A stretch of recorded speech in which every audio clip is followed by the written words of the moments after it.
world of aviation. A worldwide revival of a technology of the past. Airships.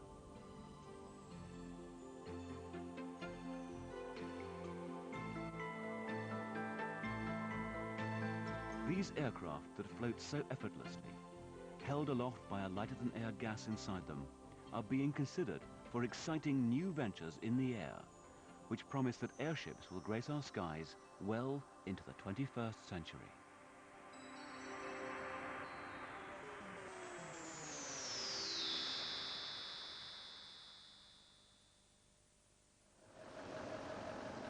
This is a brand new airship in southern Germany. It's a Zeppelin. Zeppelin is a name synonymous with airships because they were invented by a man called Zeppelin 100 years ago. This new airship has been built by his old company. It's called Zeppelin NT. NT stands for New Technology, and this aircraft is bristling with it. Equipped like a modern airliner, it's 21st century technology within one of the oldest forms of aviation. Flying in a steerable, lighter-than-air balloon.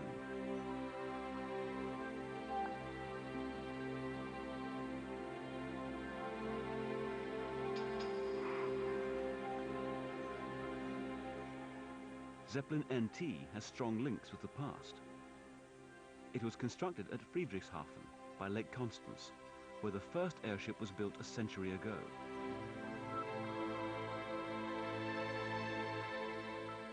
By the 1920s, the Zeppelin airships had become the wonders of aviation.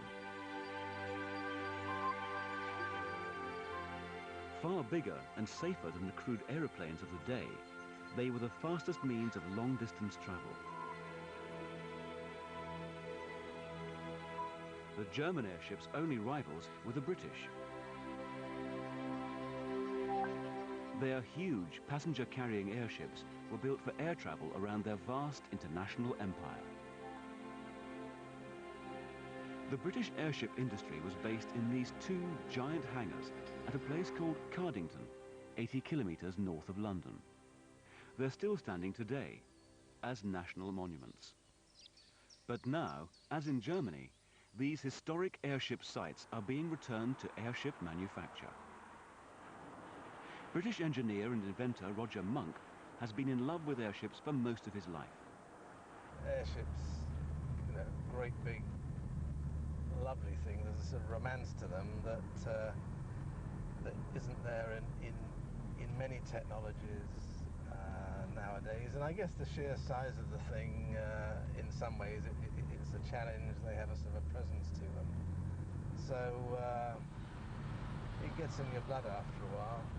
I have to actually sometimes constrain myself because, you know, we've got to run this thing as a profit-making venture. But Munk's company only rents a tiny space in just one of these hangars. Most of the huge building is used for research into office block design. Here we are in the number 2 hangar at Cardington. We've been here some 70 years ago. This would have been entirely filled with the R100 airship. And we have our working area down the far end there, and this is where we've chosen to re-establish the airship back in major world aviation.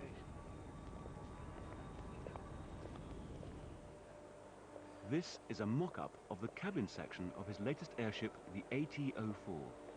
It's called a gondola, and it will be big enough to carry 50 passengers.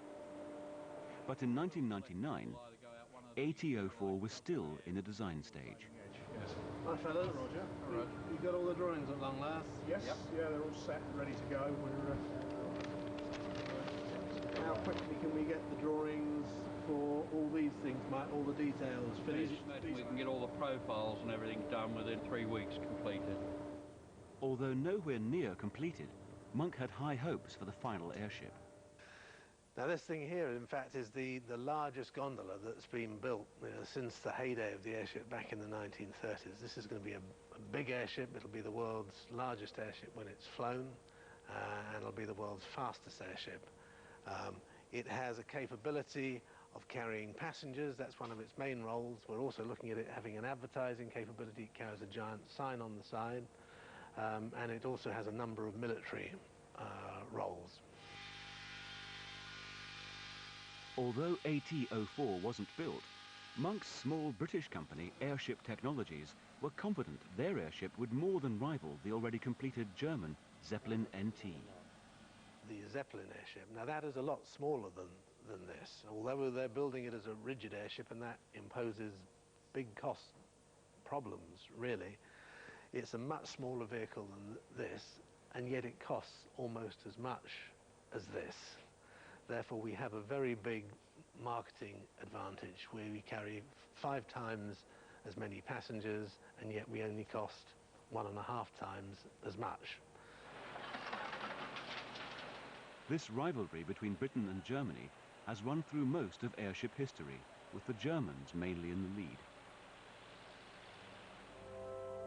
The world's first airships were built by a German, the famous Count von Zeppelin, who gave his name to the new aircraft. By 1910, he had a fleet of Zeppelins carrying passengers between far-flung German cities. It was luxury aviation and a thrilling new mode of travel. But in 1914, the Zeppelins became weapons of war.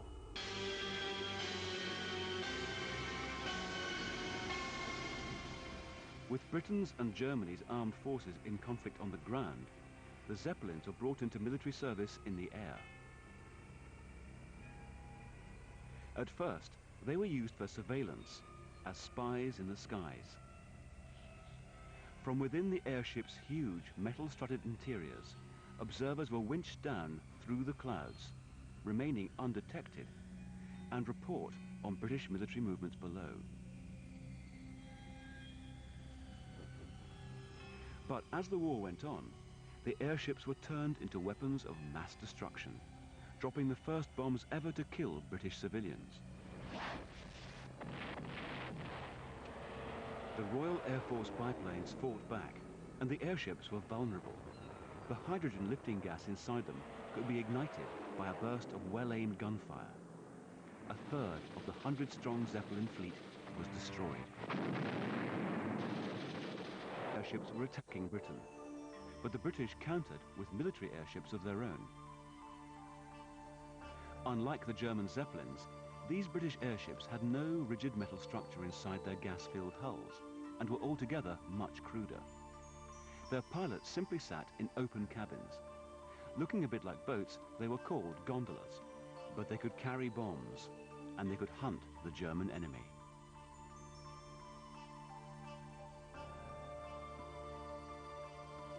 During World War I, the British built over 200 airships.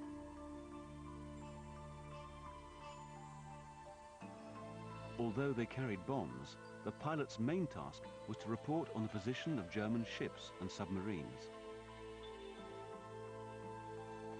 The British airship design, with no internal metal structure like the Zeppelins, was called a blimp. Blimps were simpler, lighter and cheaper than the rigid Zeppelins. 85 years on, the same principles apply today. This is a model of the latest British airship, Roger Monk's passenger-carrying AT-04. It's an extremely modern blimp. This is basically a very high technology fabric. There's no rigid structure in there whatsoever. The way in which it works is that the payload module here is supported by tension structures, very high-tech cables, up into these catenary curtains you can see in the top here. Next to those cables is a radar dish. Radar waves will go through fabric, a useful attribute for a modern military blimp. What the airship is great at is surveillance. And with modern cruise missile development, the problem is things are getting smaller and smaller, and therefore to detect them with the radar, you need a bigger and bigger radar. So we can carry a thundering great radar in here.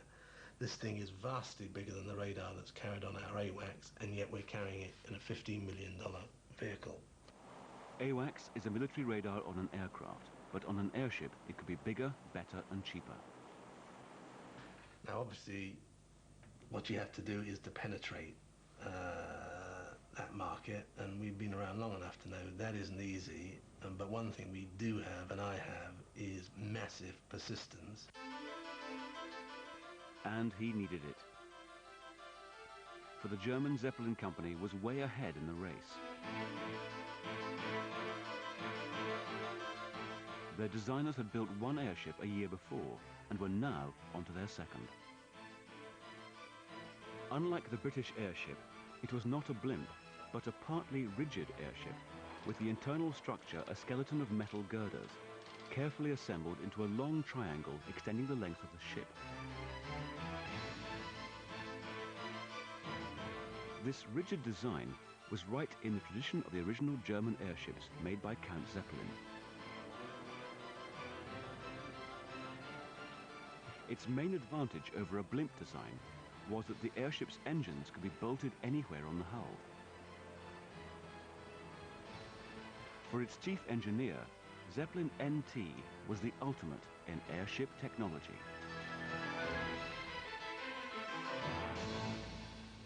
Die interessanteste Technik, also wir haben sicher am meisten. We have the world's most advanced airship with the most interesting techniques. We have certainly used more high technology than anyone else in order to solve the problems the old airships used to have in terms of their maneuverability and so on. After this one, we intend to build an even bigger airship. But this one will have lots of uses for tourism, advertising, scientific research and surveillance. Historically, German airship technology was always considered the best. After the First World War, Britain abandoned blimps and shamelessly copied the rigid designs of Count von Zeppelin. During the 1920s, each country vied to build the biggest and best airships. These soon became giants, more than 40 meters high and over 200 meters long. Inside their steel skeletons, mammoth gas bags held over 150,000 cubic meters of hydrogen.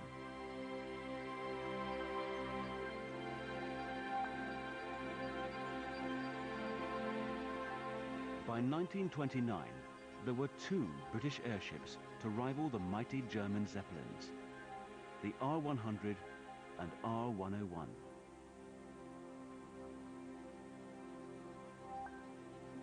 Built expressly for air travel across the far-flung British Empire, they were the ultimate flying machines. Entering by the airship's nose, up to 100 passengers were intended to ride in a lap of luxury.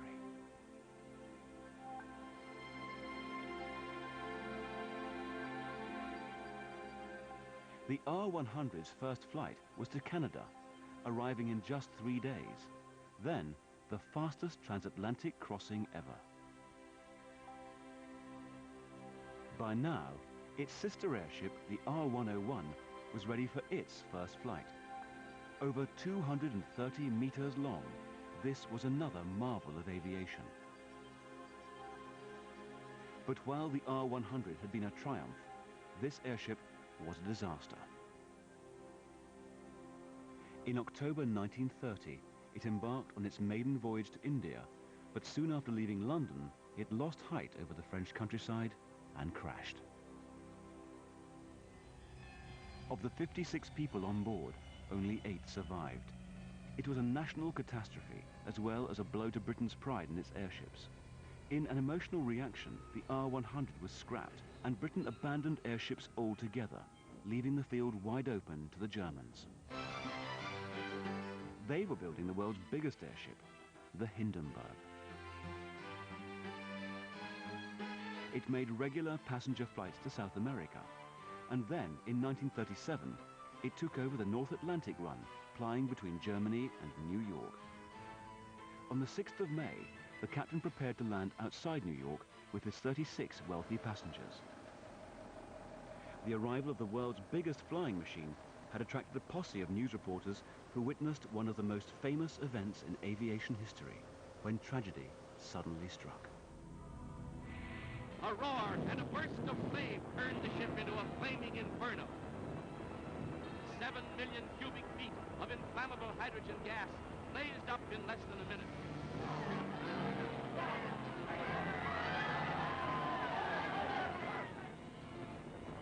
Passengers and crew, the fortunate among them, fell or jumped and were dragged to safety before the fiery furnace took their lives. But for those trapped in the incandescent tangle, there was no hope. It's the greatest of miracles that anyone came out of the disaster alive. Back in Europe, with its recent memories of the crash of the British R-101, this was the end of airships. But 20 years later in England, they started all over again.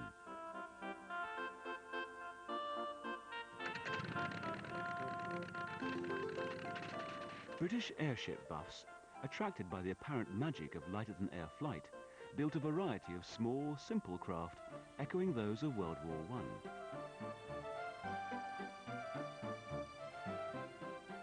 These projects all seemed inexorably drawn to the last glorious home of British airships.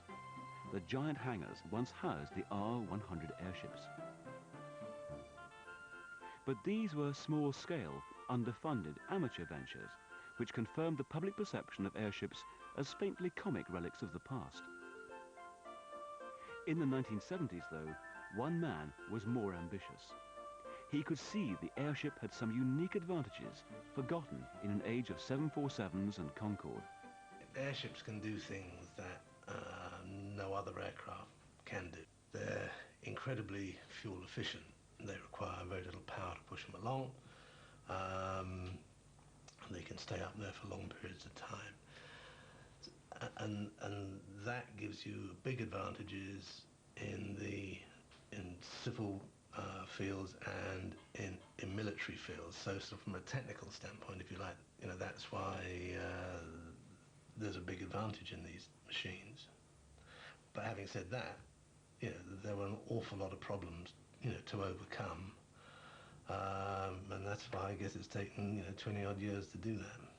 By the 1980s, Roger Munk had established a successful airship company. This is the big decision point here, which is the US Navy go-ahead when they've appointed the contractor. It was Britain's first major airship company in 50 years. The airships Munk designed were based on the old British blimps of the First World War, but with a host of modern innovations. At its height, his company, Airship Industries, was employing as many as 60 engineers and draftsmen, many from conventional aviation. Their innovations included swiveling engines and a flight control system using advanced fiber optics, an aviation first. Well, the main difference between the old airships and the ships that we're building is that we've been the first company to employ modern technology. So we've taken an old concept, brought it bang up to date using carbon fibers, Kevlars, fly-by-light, vectored thrust, and that, not surprisingly really, has totally transformed the capability of the airship.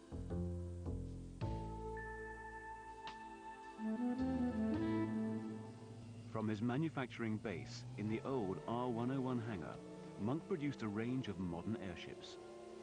Using inert helium as the lifting gas, rather than explosive hydrogen, they were far safer than the giants of the past. In just 5 short years, he'd built 16 of them.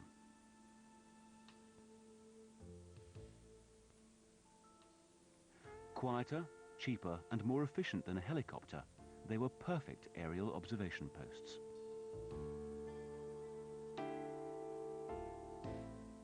They could also carry TV cameras to broadcast sporting events, with advertising logos on their sides picking up extra revenue. At the 1996 Olympics in Atlanta, an airship disguised as a TV camera platform was actually secretly used by the FBI for anti-terrorist surveillance. Being such a stable platform, the airship allowed the use of a high-power zoom lens, good enough to read a car number plate over 2 kilometers away. In Europe, too, police have used skyships to help protect VIPs.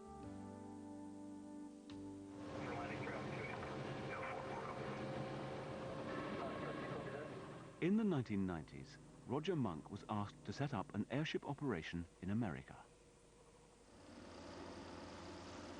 The giant Westinghouse company wanted him to design a huge radar-carrying airship for the US military. So Munk built the biggest blimp in the world. It was over 120 meters long. It needed a platoon of men to control it on the ground, and many more in windy weather.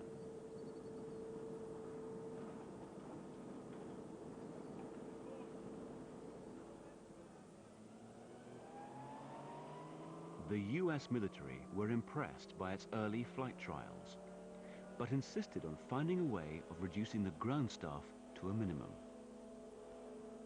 Manning levels had been a problem for airships since the beginning.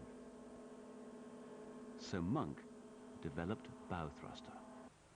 This was an engine attached to the airship's nose with vanes that could instantly react to crosswinds and so control the aircraft.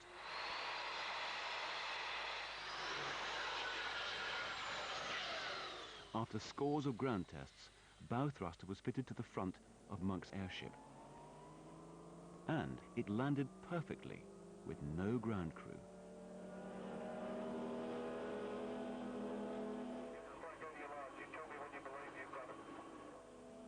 But then, as so often before in airship history, disaster struck.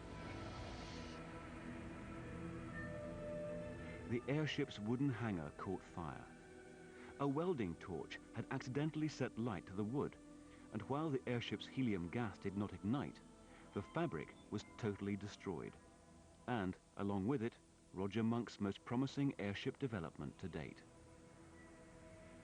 The US military lost interest and abandoned airships altogether. The fire had been a disastrous act of God, but it didn't spell the death of Munk's ambitions.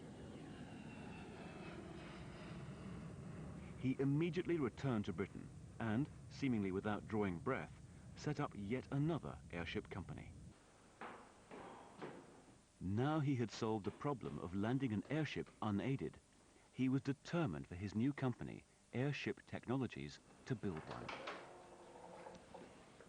With the help of a small British staff who had loyally followed him back from America, Munk set about designing a brand new airship to compete with the Zeppelin airship he knew was being built in Germany. Named AT-04, it would incorporate all the major developments he had pioneered over the previous 25 years. High-tech plastic laminates for the hull, swiveling engines for vertical takeoff, and optical fiber controls.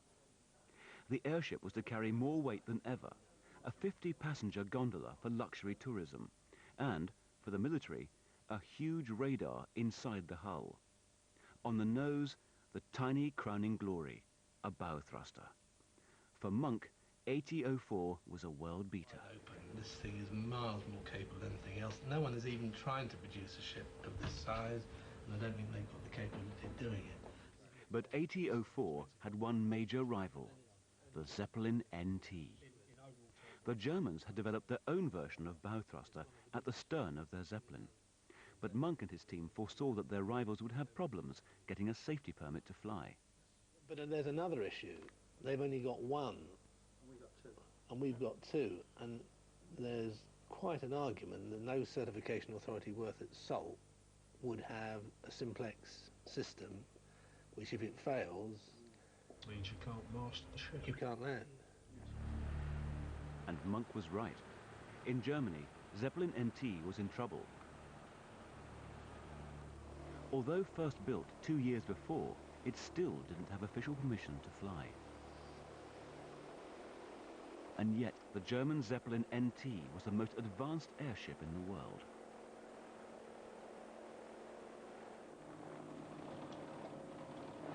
Its 200 horsepower engines could be vectored like a Harrier jump jet for vertical takeoff and landing. But the airship's unique feature was its tail rotors. They were designed to do the same job as Munk's bow thruster and enable the ship to land with a minimal ground crew. Zeppelin NT were proud of all this advanced technology on their airship. we are able with our propulsion system to start and land vertically like a helicopter. And this is, in our opinion, an absolutely prerequisite to come into a commercialized passenger market. But the passenger market was going to be a lot smaller than that of their British rivals. Zeppelin's chief designer had made the gondola seat 12, but with an airship costing over £16 million to develop, that was a lot of money per seat. And there were other problems. Before carrying passengers, the airship had to be officially certified as safe, and that wasn't proving easy. Being a brand new aircraft, the pilots had to test every flight control system before receiving airworthiness certification from the German authorities, and they were giving Zeppelin a hard time. As yet more tests were demanded, the airship's schedule fell into ruins, with a serious knock-on effect on potential buyers. Our clients, they were of course not really happy because of the delay we had, and the delay was caused by a very specific area in the certification process. Why? Because we have this new kind of technology there with an internal structure and with a new propulsion system and with a new control system, which is totally new all over the world. And that means not any regulation system exists and not any rule were existing. And this, for that, we needed time, and we underestimated the time necessary for that. Zeppelin NT had originally promised a delivery date in '98. Mainly designed for sightseeing, its major customers were tourist firms, but as it flew off for its umpteenth test flight in '99, once enthusiastic German customers lost patience, and one went to look elsewhere, to Britain.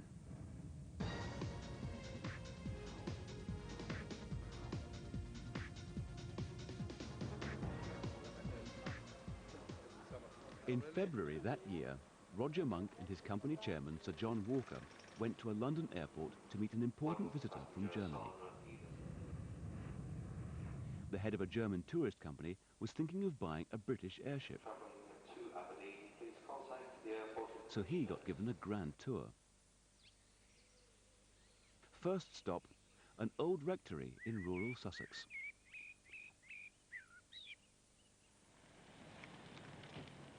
Astonishingly, here was where the engines for Munk's airship were being developed, in an old cowshed.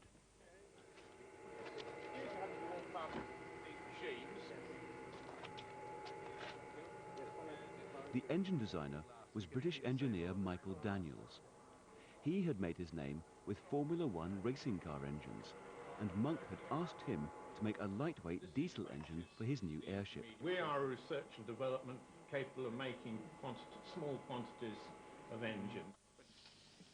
It was a breakthrough engine design, which in Munk's view was far superior to that of his unspoken German rival, Zeppelin. Now, one of the reasons why on the other airship, which mustn't be mentioned, is why it's noisy, is the propeller is basically turning too fast.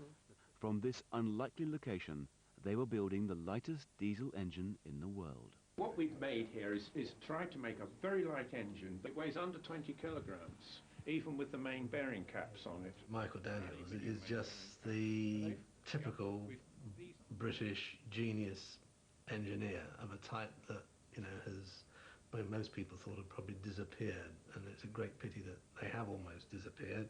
And the fact is, it just goes to show, when you put somebody like that in this sort of context, you can get the most spectacular results, and the UK is still capable of doing that. Next stop, the hangar. In his workshop, Munk showed his German visitor the construction materials for his airship gondola, a series of very strong, lightweight honeycomb panels made of specially treated paper, according to Munk, more than a match for Zeppelin's carbon fibre. We don't use carbon as they used on the Zeppelin, because this is about a fifth of the price. And you see, the whole thing is made like a jigsaw, so that all these bits slot together three-dimensionally. You know, that engages into that, and it all fits together, and it works. With the airship already off the drawing board, the company chairman could confidently promise delivery in just a few months. When you're then doing takeoff and landing, you'll be using these as well. The side stick we're going for, which is the same sort of technology you have on the F-16. So, which rival airship to go for? a Zeppelin NT or a British AT-04. Naturally, there is a rivalry between Zeppelin and the English producer of airships. It was in the history, so in the past, and in the past perhaps the winner was Zeppelin. Now it could be that the winner will be Airship Technology, because they are very experienced and very advanced in their development, and they are ready to deliver in a short time range several types of airships. So I could imagine that they could possess a market at first, and perhaps they could be the winner. But in spite of the favourable verdict, in the romantic world of airships, clinching the deal can sometimes be elusive. The sales visit from Transatlantic went extremely well. They were satisfied that we did have the industrial capacity and, more importantly, the know-how as to how to make a good airship within the time scale. They have now signed the contract, and what we are now working on is making arrangements for the progress payments against that airship, and they have a limited space of time in which they can achieve that, and we're working with them to make sure that they do it. Despite Munk's pioneering technology, decades of experience had shown that the airship market was difficult. So, besides a 50-seater, the company was also working on a smaller one to carry just 4 passengers. On offer at $3 million for TV, advertising and surveillance, it was designed to compete head-on with another airship from the mighty USA. While the rivalry had been going on in Europe, an American company had been successfully building up an airship fleet that was capturing the market in aerial TV and advertising. Like Roger Monk's airships, these craft are blimps, but the philosophy of the man behind them is very different from Monk's. He manufactures in Portland, Oregon. Head of the American Blimp Corporation, Jim Teal. As far as airships go, I think American Blimp has been pretty successful. We're one of the only blimp companies to reach any level of consistent profitability, and it's helped me achieve a position where I don't have to worry about my next paycheck, for sure. Jim Teal has built over 20 airships, which are now flying in every continent of the world. Much of his success has come from a literally brilliant idea. His airships light up at night, offering round-the-clock advertising. The trick was to make the blimp hull out of translucent plastic film and stick 2 giant lights inside. Teal called them light ships. Their success has been phenomenal, attracting even Virgin boss Sir Richard Branson to become a company partner.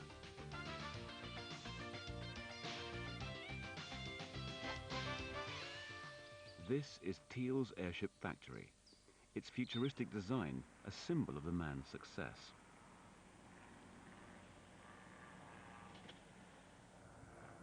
While other modern airship companies have struggled to survive, the American Blimp Corporation has grown prodigiously in the last decade, with revenues of over $100 million.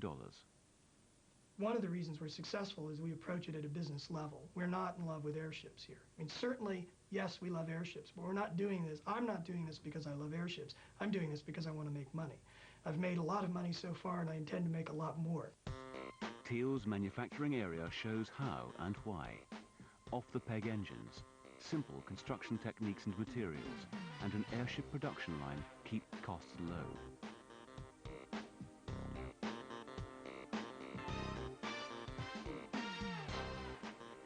The size of his operation and the struggle to make it consistently profitable is something Teal is genuinely proud of.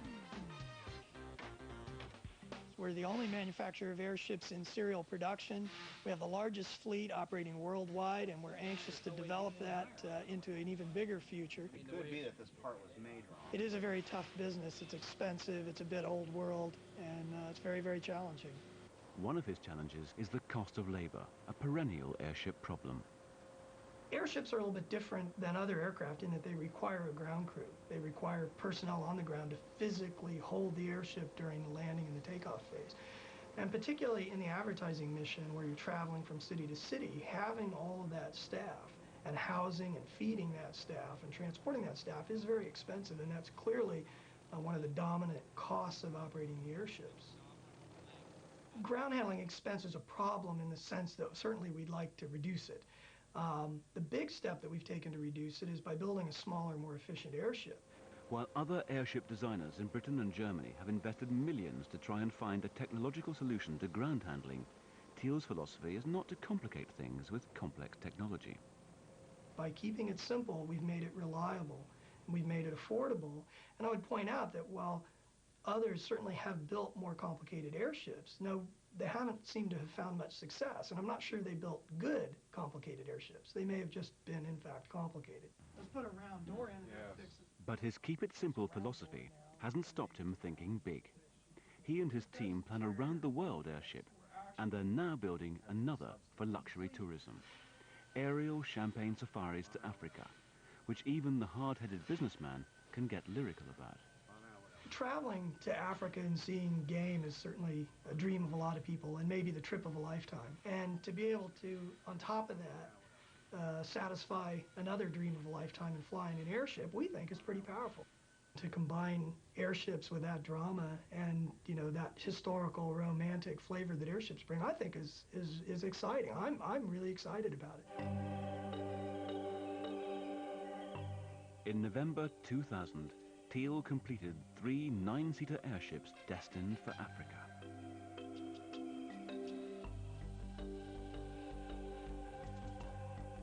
But they never arrived.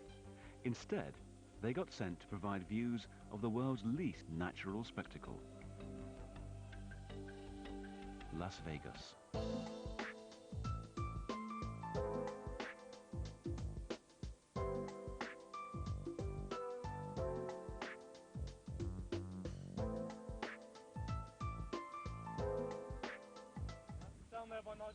By contrast, in Europe, Teal's lightships have been used for a diametrically different purpose, not as tour buses in the sky, but as beneficent humanitarians. In the year 2000, lightships were put to work with the United Nations in the Balkans to detect landmines, using a special television camera to spot telltale disturbances on the ground.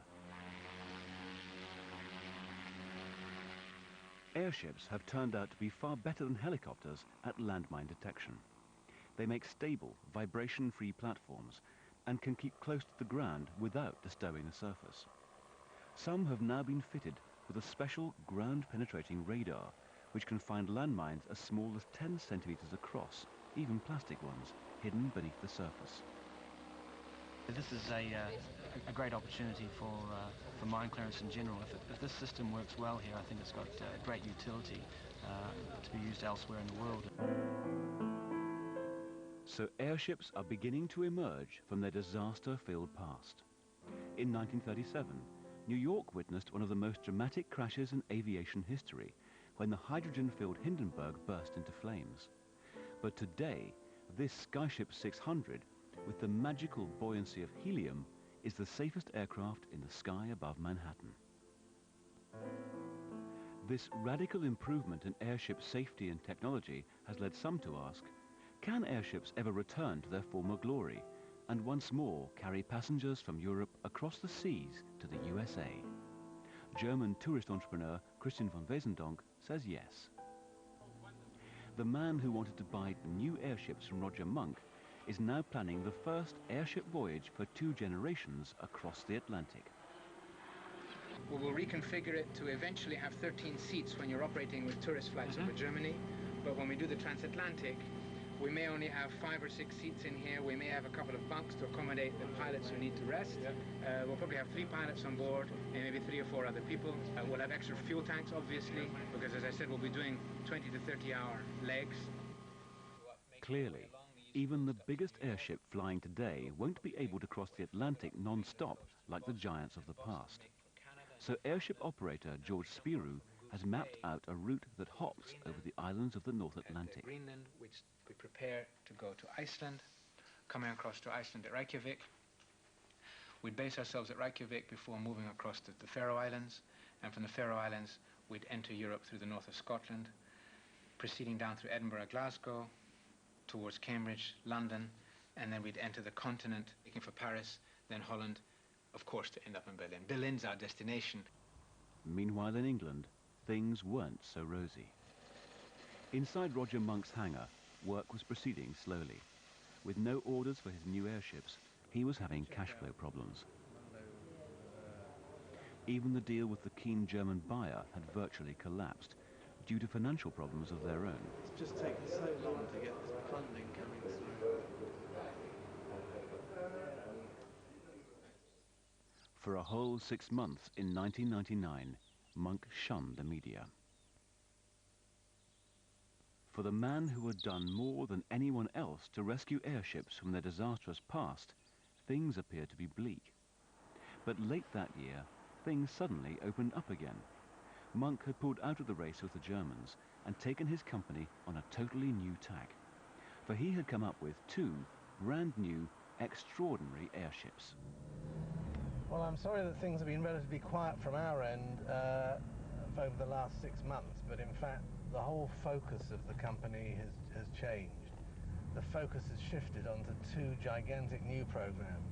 One to produce what's going to be the world's highest flying airship, and the other to produce what will be the world's largest airship. And they've all been under conditions of strictest secrecy. And so the whole direction of the company has been skewed somewhat, and we've had to keep really quiet about it.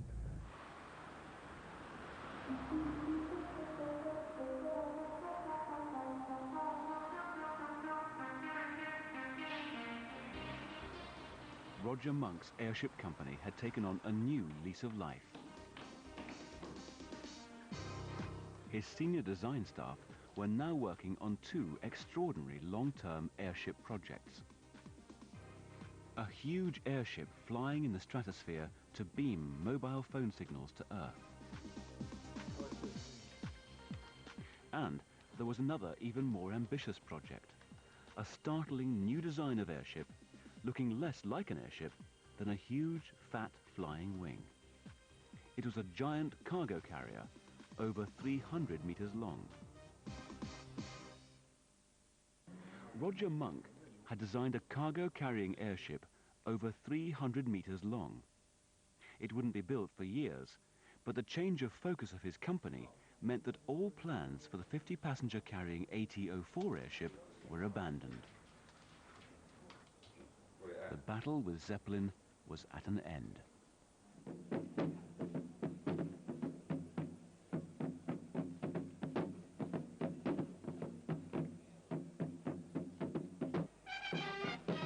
Back in Germany, Zeppelin was in a festive mood.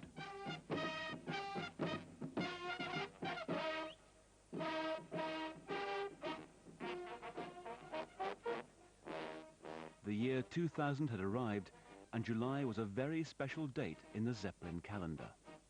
Exactly 100 years before, the first Zeppelin had been built, virtually at this very spot where the new one had been manufactured. Count von Zeppelin became a German national hero when his first airship flew over Lake Constance. Now its high-tech successor was paying tribute by a celebratory flight over the lakeside town of Friedrichshafen. This is where the Count had established his factory in 1900, and for almost 40 years it was the world's center of airship manufacture, a fact the townspeople have never forgotten. Today it was the first Zeppelin's 100th anniversary, and they pulled the stops out to celebrate. They organized a flypast of all the world's current airship types. But while they rejoiced that their own Zeppelin was technologically leading the pack, there remained the embarrassing fact that it hadn't been given a permit to carry passengers, and so it had been deserted by many potential buyers. Trying to buy an airship from Zeppelin was a really frustrating experience. The problem for us was that they did not really know when they could deliver us an airship for a very long period. They could not guarantee us a delivery date. And this is for a company who is focused on marketing and focused on the final client. It is very difficult. Zeppelin NT had been given the thumbs down by the world of commerce. But among the watching crowd, there were airship experts who thought differently. They were seriously impressed by the airship's unusually good maneuverability. British aficionado Mike Rentel. This airship has got full steering in all three axes, even when it's standing still and even when there is no air running over the fins. I mean, that is something new. That is station keeping with precise control from the pilot. It's unbelievable control. The airship isn't using its rudder, it's using its propellers. The rear propellers were the key. They were meant to help the airship maneuver regardless of wind direction, and so permit it to land with a minimal ground crew. And in July 2000, in front of the world's press, it did. There wasn't a man on a rope in sight. 10 months later, the airship finally received its certification. The first airship of the 21st century was born.